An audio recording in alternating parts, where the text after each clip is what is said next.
தேவேந்திர இலக்கிய மன்றத்துடைய நிர்வாகியும் அவன் தலைவருமான அண்ணன் நமது பாஸ்கருக்கு மரியாதைக்குரிய அண்ணன் திரு காசிமேந்தர் அவர்களே,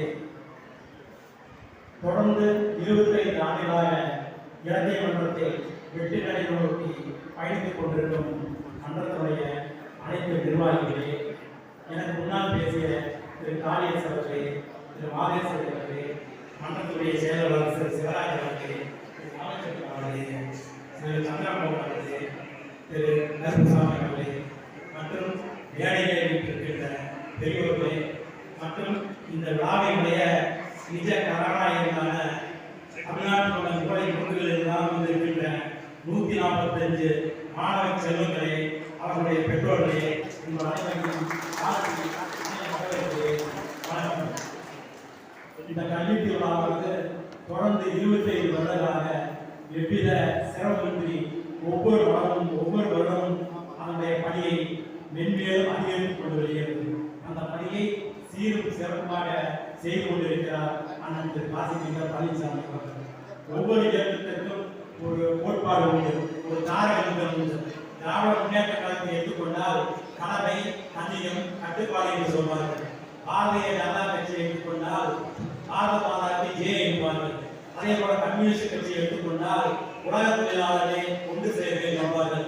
அதே போல நம்ம தேவேந்திர இலக்கிய மன்றத்துடைய தாரக மன்றமான 5,000 வேலை மாணவர்கள், 5 ஆண்டுகள், 1000 பட்டதாரிகள் என்ற தாரக மன்றத்தையும் முடியாது என்பது மூடநம்பிக்கை, முடியும் என்பது தன்னம்பிக்கை என்ற 2 வரியை நமது தாரகமாக எழுதி கொடுத்த நம்ம தேவேந்திர இலக்கிய மன்றத்துடைய நிறுவனர் திரு பழனிசாமி அவர்களுக்கு இந்த நேரத்தில் நாம் அனைவரும் நன்றி கூற கடமைப்பட்டுள்ளோம்.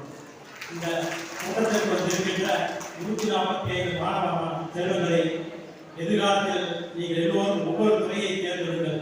காவல்துறையாக இருக்கலாம், இந்திய ஆட்சிப்பணித்துறையாக இருக்கலாம், மருத்துவ பணியாக இருக்கலாம், கலைப்பணியாக இருக்கலாம்.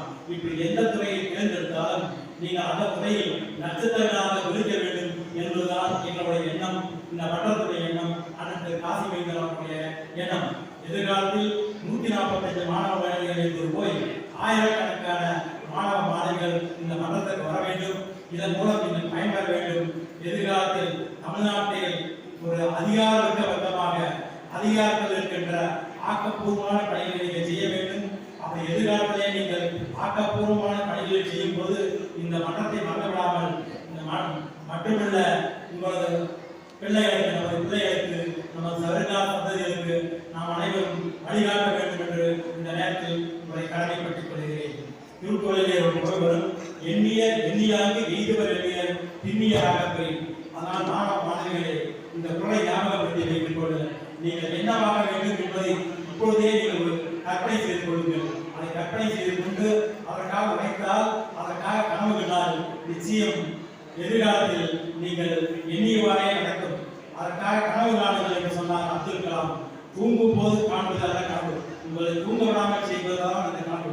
அப்படிக்கான கனவுகளை கண்டு எதிர்காலத்தில் இப்படை நோக்கி எப்படி வரும் என்பதற்கு எடுத்துக்காட்டாக எதிர்காலத்தில் நீங்கள் ஒரு மிகச்சிறந்த நம்ம சமுதாயத்தில், இந்த சமுதாயத்தில் இப்படிப்பட்ட மிகச்சிறந்த ஆளுமைகள் இருக்க வேண்டும், இருக்கிறார்கள் என்பதற்கு எடுத்துக்காட்டாக இன்னும் ஆயிரக்கணக்கான பட்டதாரிகள் தோன்றி தமிழகம் முழுவதும் நம்ம நடை வெற்றி நடை போட்டும் என்று கூறி இந்த நேரத்தில் வாய்ப்பு வேண்டும் நன்றி கூறி வருகிறேன்.